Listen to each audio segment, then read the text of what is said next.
दोस्तों रिसर्च में आप सभी का दिल से स्वागत है। दोस्तों आज मार्केट के लिए लिए बहुत ही इम्पोर्टेंट दिन था क्योंकि आज जो ग्लोबल इशू हुआ था उसका जो असर है आज जाके मार्केट में दिखने को मिला है। ठीक है, तो आज हम नज़र रखेंगे एफआईडीआई के डेटा के ऊपर, साथ ही रिलायंस इंडस्ट्री के ऊपर भी नज़र रखेंगे और साथ ही देखेंगे अदानी एंटरप्राइज में एक न्यूज़ के ऊपर, साथ ही देखेंगे वेनेजुएलास में किस तरीके से जो वहाँ का जो इंडेक्स है किस तरीके से चल रहा है और ट्रम्प का जो नया नीति है वो स्टार्ट हो गया। ठीक है, साथ ही कीपे गिन के ऊपर भी नज़र रखेंगे और ओले इलेक्ट्रिक के ऊपर भी नज़र रखेंगे क्योंकि ये दोनों भी वेरी इंपॉर्टेंट है। तो चलिए सबसे पहले आज का देख लेते हैं निफ्टी के बारे में। ठीक है, तो आज का जो निफ्टी है, निफ्टी करीब 26,175 रुपया 60 पैसे पे क्लोज हुआ है। आज जो लो था 26,124 रुपया 75 पैसा। ठीक है, तो 26,100 का जो लेवल है अभी तक तो बरकरार है, पता नहीं कब तक ये रुक पाएगा 26,100 का। ठीक है, तो आज लाल रंग से मैं मार्किंग करूंगा क्योंकि मार्केट के लिए भी आज कुछ खास नहीं था, चारों तरफ लाल ही लाल देखने को मिला है। तो उसके बाद हम देखेंगे बीएसई सेंसेक्स के ऊपर आएंगे, उसके ऊपर नज़र रखेंगे। तो बीएसई सेंसेक्स में आज करीब 85,000 का ऊपर जाके क्लोज हुआ है। पहले तो ओपन हुआ था 85,331 का, उसके बाद लो आया था 84,900 का। ठीक है, उसके बाद धीरे धीरे जाके थोड़ा बहुत रिकवर होकर 85,000 के ऊपर जाके क्लोज हुआ है। और साथ ही देखेंगे बैंक निफ्टी किस तरफ मूव कर रहा है। तो बैंक निफ्टी आज क्या है, बैंक निफ्टी ने आज ग्रीन में क्लोज हुआ है। ठीक है, पहले तो ओपन हुआ था 59,997 रुपये 80 पैसे पे, उसके बाद जो लो गया था 59,844 रुपया। तो सभी ने सोचा था कि 60,000 का जो लेवल है बैंक निफ्टी का वो टूट जाएगा, मगर ऐसा हुआ नहीं। क्लोज होते होते 60,125 रुपया तक जाके क्लोज हुआ है। ये एक अच्छी बात है, नहीं तो मार्केट में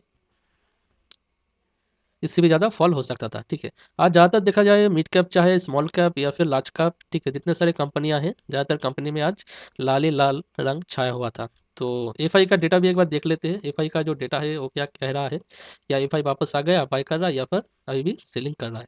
तो आज 6 जनवरी 2026 को एफआई ने देख सकते एफआई का डेटा है। तो एफआई ने आज खरीदा था 15,925। ठीक है, अभी इसलिए करोड़ का है, तो ये माल उठाया था और आज का बेचा था 14,397 करोड़ का माल। तो लगभग देखा जाए तो 1,528 करोड़ का माल एफ आई ने, सॉरी डी आई ने आज उठाया है। डी आई का डेटा है, डी आई ने आज उठाया है। ठीक है, और साथ ही एफ आई का जो डेटा है उसके ऊपर भी नजर रखेंगे। तो एफ आई का डेटा आज कितना माल खरीदा था, 14,547 करोड़ का माल आज खरीदा था और बेचा था 14,404 करोड़ का माल। तो लगभग देखा जाए तो 142 करोड़ का माल एफ आई ने आज उठाया है।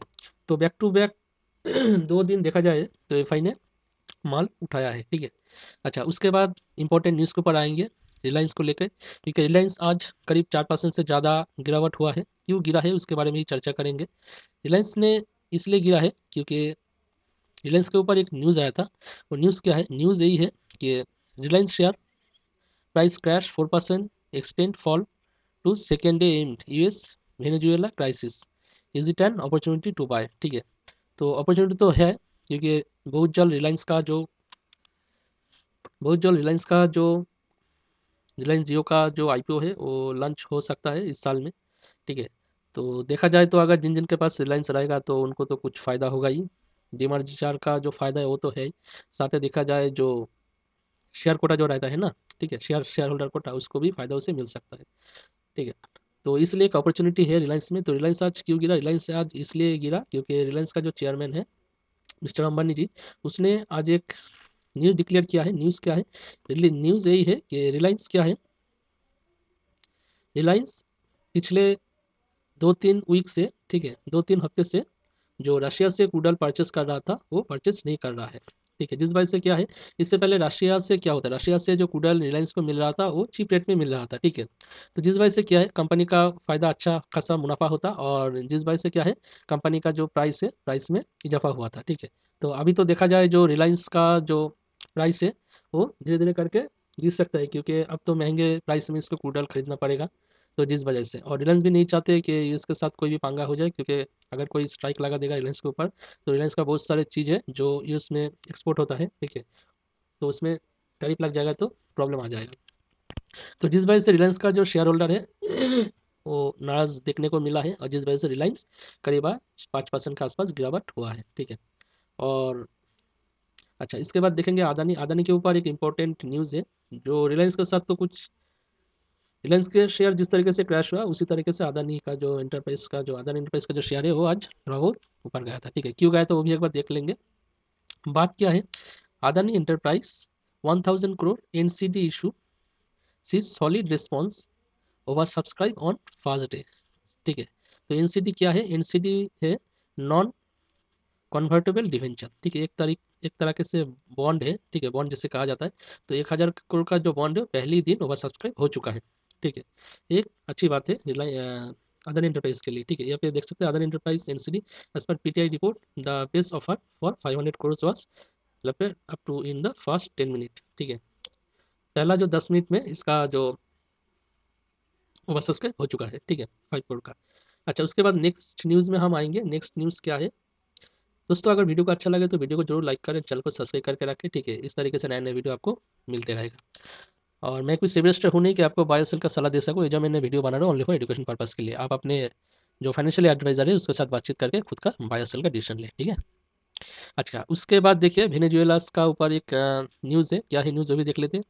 वेनेजुएला स्टॉक्स एक्सचेंज की index IBC surge 16% even as the US capture Maduro. ठीक है, मतलब मादुरो को कैप्चर करने के बाद भी वेनेजुएला का जो इंडेक्स है आईबीसी, ठीक है, वो 16% ऊपर जाके ट्रेड हो रहा है। ठीक है, तो पता नहीं क्यों ऐसा हो रहा है, क्योंकि वहाँ का जो प्रेसिडेंट है उसको एक तरीके से बंदी बना लिया गया है। ठीक है, तो उसके बाद भी 16% ऊपर जाके वहाँ का जो इंडेक्स है उसको ट्रेड करना एक एक बड़ी बात है। मेरे लिए तो है। ठीक है, शायद आपके लिए क्या है, कमेंट बॉक्स में ज़रूर बोले। अच्छा, उसके बाद हम और एक न्यूज़ के ऊपर देखेंगे, तो वो भी वेनेजुएला को लेकर ही न्यूज़ है। न्यूज़ क्या है एक बार देख लेते हैं। ठीक है, न्यूज़ है weeks before Maduro ouster get ready. ठीक है, तो इसके डिटेल्स में हम एक बार देख लेते हैं। ठीक है, डिटेल्स में क्या है, तो यहाँ पे देख सकते हैं आप, a man wears a mask depicting US President Donald Trump running a protest against US strike on Venezuela and the capture of President Maduro in Sao Paulo। ठीक है, तो अच्छा वहाँ पे नहीं है, यहाँ पे देख लेते हैं एक बार। ठीक है, President Trump had a hue but tantalizing message for a couple of American oil executives roughly a month before the US capture Venezuela strongman Nicolas Maduro। Get ready। ठीक है, तो निकोलस मादुरो को गिरफ्तार करने से कुछ दिन पहले यूएस का जितने सारे जो ऑयल कंपनियां हैं उनको तैयार रहने बोला है। ठीक है, तो ट्रम्प ने जो कुछ भी किया है सब कुछ प्री प्लान करके किया है। ठीक है, तो देखते हैं आगे क्या होता है। क्या मादुरो को छोड़ देगा यूएस, या फिर वेनेजुएला में जो ऑयल का जो खदान है, ठीक है, उसका क्या पूरा फ़ायदा यूएस ही लेगा, या फिर दूसरा कोई देश इसका विरोध करेगा। ठीक है, अच्छा उसके बाद एक बार हम देखेंगे कीपे ग्रीन के ऊपर नज़र रखेंगे। तो कीपे ग्रीन आज का दिन देखिए, आज का दिन वही हुआ जो होना चाहिए था। ठीक है, 480 का जो लेवल था वो टूट गया। हालांकि ज़्यादा नीचे गया नहीं, सिर्फ 5 पॉइंट ही नीचे गया था, नीचे जाके क्लोज दिया है। देखते हैं आने वाले दिन में कीपे ग्रीन किस तरह मूव करता है। हालांकि जितने सारे स्टॉक है एनर्जी सेक्टर के ऊपर सारे के सारे नीचे की तरफ भी मूव कर रहा है फिलहाल तो। ठीक है, तो दोस्तों वीडियो इतना ही था, मिलते हैं अगले वीडियो में, तब तक के लिए जुड़े रहे डीप रिसर्च के साथ। और अगर इस वीडियो के ऊपर आपका कोई भी कमेंट है तो हमें ज़रूर लिखें।